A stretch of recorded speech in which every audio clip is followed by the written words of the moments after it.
మిగతా వాళ్ళు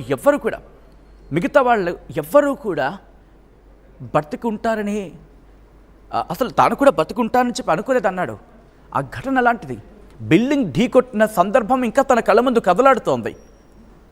ఒక్కసారి బ్లాంక్ అయిపోయాడు. ఇవన్నీ కూడా మీడియాతో చెప్పుకొచ్చాడు. ఇది నేనంటున్న మాట కాదు, స్వయాన రమేషే చెప్పిన మాట. ఆర్టీవీ ఎక్స్క్లూజివ్ కథనాలను అక్కడి నుంచి అందించడం జరుగుతోంది. ఒకసారి అక్కడ విజువల్స్ చూసే ప్రయత్నం చేద్దాం. దాని తర్వాత ఇన్ డీటెయిల్గా మాట్లాడుకునే ప్రయత్నం చేద్దాం. ఒకసారి ప్రధాని నరేంద్ర మోదీ అక్కడికి వెళ్ళిన తర్వాత పరామర్శిస్తున్న విజువల్స్ చూద్దాం.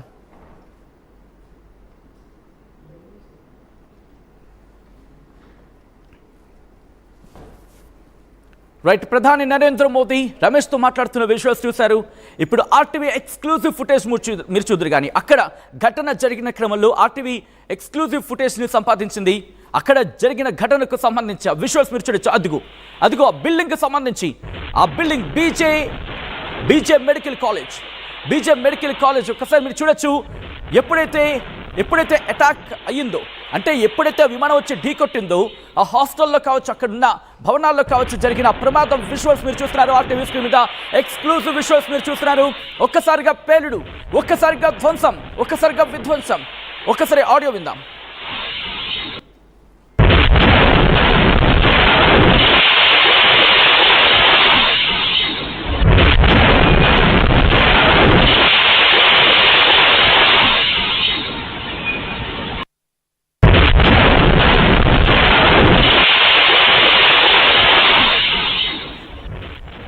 ఆ విజువల్స్ మీరు చూస్తున్నారు.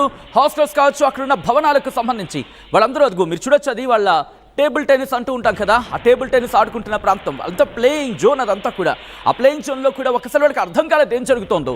అక్కడున్న సీసీ ఫుటేజ్ని మీరు చూస్తున్నారు. హాస్టల్లో ఉన్న వాళ్ళు కావచ్చు, లేకపోతే ఆ పరిసర ప్రాంతాల భవనాల్లో ఉన్న వాళ్ళు కూడా ఒక్కసారి ఆందోళనకు గురయ్యారు. ఏం జరుగుతుందో అర్థం కాలేదు. భూకంపం ఏమో అనుకున్నారు ముందు, కానీ ఆ తర్వాత వాళ్ళకి అర్థమైంది అది ప్లేన్ క్రాష్ అంటూ కూడా. వాళ్ళంతవరకు కూడా వాళ్ళ స్టడీస్లో కావచ్చు, లేకపోతే అప్పుడే హాస్పిటల్ నుంచి వచ్చిన వాళ్ళు కావచ్చు, జూనియర్ డాక్టర్స్ కాబట్టి కొంతమంది ఇంకా భోజనానికి వెళ్ళిన క్రమం అక్కడ భోజనం చేస్తున్నారు. వాళ్ళ ప్లేట్లు మనం చూస్తాం, ఇంకా ఫుడ్ పెట్టుకున్న సందర్భం ఉంది. కొంతమంది ఇంకా భోజనం చేస్తున్నారు, కొంతమంది అప్పుడే బయటకు వచ్చిన వాళ్ళు ఉన్నారు. కొంతమంది 10 నిమిషాల వరకు అక్కడే ఉన్నాం, 10 నిమిషాలు ఎందుకని మంచిది బయటికి వచ్చాము, ఎంతలోనే ప్రమాదం జరిగిందంటూ ఆ స్టూడెంట్స్ వాళ్ళ ఎక్స్పీరియన్స్ని చెప్తూ ఉంటే ఒళ్ళు జలధరిస్తోంది, ఒళ్ళు గగురుపాటుకు గురవుతోంది. విజువల్స్ మీరు చూస్తున్నారు. పూర్తిగా ఆ బిల్డింగ్ ధ్వంసమైపోయింది. ధ్వంసమైన తర్వాత అప్పుడు మంటలు రాజుకున్న తర్వాత ఆ ప్రమాద తీవ్రత ఇంకా ఎక్కువైంది. దాంతోపాటు ఆ విజువల్ చూస్తే అర్థమవుతుంది మీకు. ఇటువైపు లెఫ్ట్ సైడ్ ఫస్ట్ వెళ్ళి ఢీకొట్టిన తర్వాత ఆ బిల్డింగ్ ముందు భాగం కాస్త ఇబ్బందికర వాతావరణం, పూర్తిగా ధ్వంసమైన పరిస్థితి ఉంది. ఆ తర్వాత వెనకాల నుంచి వచ్చిన ఆ వింగ్స్ ఉంటాయి కదా, ఆ వింగ్స్ మరింత ఢీకొట్టడంతో పూర్తిగా బిల్డింగ్ ధ్వంసం అయిపోయింది. పిల్లల మీద ఇంపాక్ట్ చూపించింది. టైర్లు వచ్చి ఢీకొట్టేశాయి. దాంతోపాటు అక్కడున్న దాని ఫ్యూయల్ పార్ట్ ఎప్పుడైతే రాపిడికి గురైందో అప్పుడు మంటలు అంటుకున్నాయి అని చర్చ జరుగుతోంది. ఎక్కడ ఆర్టీవీ ధృవీకరించట్లేదు ప్రమాదం ఎలా జరిగిందనే అంశానికి సంబంధించి. ఇప్పుడు సోషల్ మీడియా వేదికగా కావచ్చు, లేకపోతే నిపుణులు నిష్ణాతులు చెబుతున్న మాటని మాత్రం ఇక్కడ కోట్ చేయడం జరుగుతోంది. మరి ముఖ్యంగా ఇక్కడ ఏం చెప్పడం జరుగుతుందంటే కనుక విమానానికి సంబంధించి ఢీకొట్టిన సందర్భంలో ముందు భాగం బలంగా ఢీకొట్టింది. మీరు చూడొచ్చు ఆ తోక భాగానికి సంబంధించి కూడా వెనకాల మనకు కనిపిస్తుంటుంది కొన్ని సీసీటీవీ ఫుటేజ్, ఇన్ఫాక్ట్ కొన్ని ఫుటేజెస్లో ప్రమాదానికి సంబంధించి. కానీ ఈ సీసీటీవీ ఫుటేజ్ మనకు చూస్తే అర్థమవుతుంది ప్రమాద తీవ్రత ఏ స్థాయిలో ఉంది అనేది. ఒక భూకంపం సంభవిస్తే ఎటువంటి ప్రమాదం ఉంటుంది, అంటే ఎటువంటి తీవ్రత ఉంటుందో అటువంటి తీవ్రత ఈరోజు ఆ బిల్డింగ్ల మీద ఉండింది. ఆ విజువల్స్ చూస్తే అర్థమవుతుంది. ఎందుకంటే ఆ సీసీ ఫుటేజ్లు సైతం టిల్ట్ అయిపోయాయి. ఎక్కడా కూడా ఆ సీలింగ్స్ గురించి మాట్లాడుకున్నాం కదా, సీలింగ్సే కాదు దాదాపుగా 2-3 అంతస్తుల మీద ఇంపాక్ట్ చూపించింది.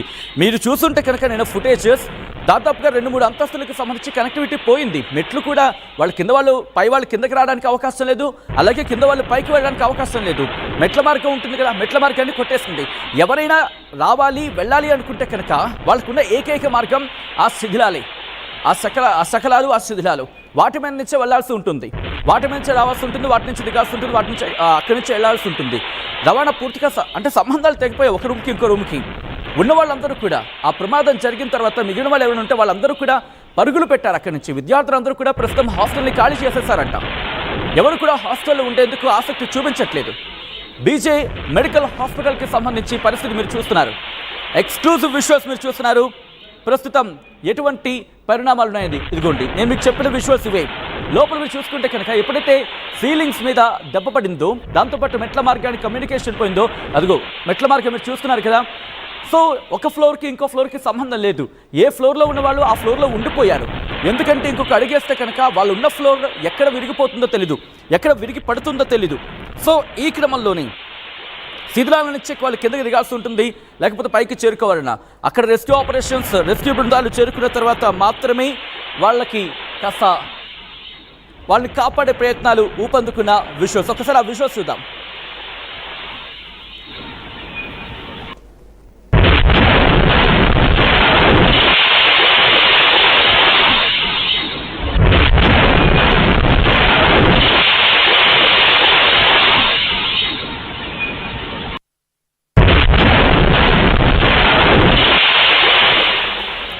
విజువల్స్ మీరు చూస్తున్నారు. హాస్పిటల్ దగ్గర దృశ్యాలు అవి. ఆ భవనం ఏ మేరకు దెబ్బతిందో మీరు చూడొచ్చు. ఎప్పుడైతే విమానం వచ్చి ఢీకొట్టిందో అక్కడున్న ప్లే జోన్స్, క్యాంటీన్తో పాటు కుకింగ్ జోన్, అలాగే వాళ్ళ రూమ్స్ కూడా తీవ్ర స్థాయిలో దెబ్బతిన్నాయి.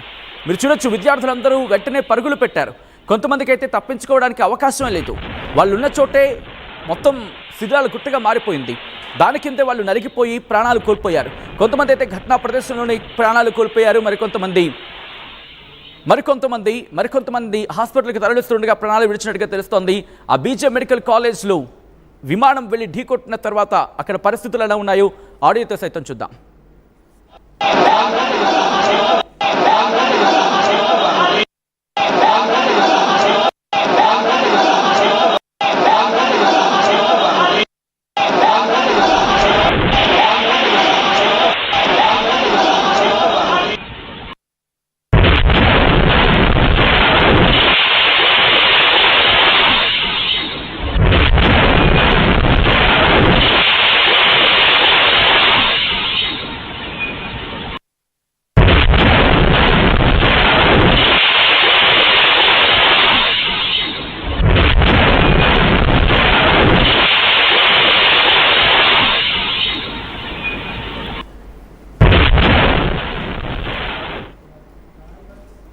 ఈ విమాన ప్రయాణం ప్రమాదంగా మారిన తర్వాత అక్కడ పరిస్థితులు ఏంటి?